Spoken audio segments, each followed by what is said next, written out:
আসসালামু আলাইকুম। ওয়ালাইকুম আসসালাম। ভাইজান ভাই কেমন আছেন ভাই? ভালো আছেন? আছি আলহামদুলিল্লাহ। কি অবস্থা আপনার ভাইজান? আল্লাহ, এই তো ভাই আল্লাহ পাক রাখছে আপনাদের দোয়ায়, ময়মনসির দোয়ায়। এবার বেচা বিক্রি কি অবস্থা? বেচা বিক্রি উপর আল্লাহ জানে, বুঝছেন ভাই।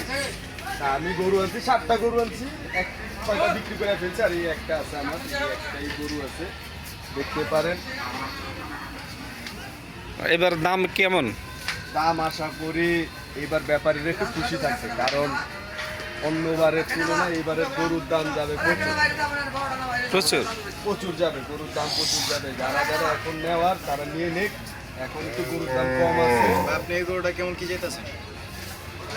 এই গরুটাকে দেখেন, গরু পছন্দ হয় কিনা। গরু তো দেখেন। দেখছি। গরু পছন্দ করেন, গরু পছন্দ হয়েছে। তারপরে আছে একটা গরু আমার, আবার কালকে ভোরবেলা মাল আসতেছে, কালকে গরু আসবে, 10-12টা গরু আসতেছে এক গাড়ি। এবার গরুর আমদানি কেমন? আমদানি নাই ভাই, গরুর চাহিদা খুব বেশি, গরু কম বাজারে খুব গরু কম। এজন্য কি দাম বেশি হওয়ার সম্ভাবনা বেশি? এটাই তো একটা জিনিস, কিনলে পণ্যের দাম বাড়ে কিভাবে? আপনার যখন চাহিদা বেশি থাকবে, প্রোডাক্ট কম থাকবে, তখনই তো আপনার দামটা বাড়ে। বাজারের কি অবস্থা? বৃষ্টিতে কি আপনাদের কোনো সমস্যা হয়?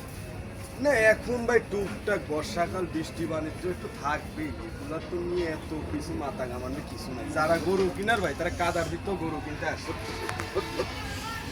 তো সব মিলে আপনি ভালো আছেন না? জি আল্লাহ পাক তো ঠিক আছে, আপনার জন্য শুভকামনা রইল।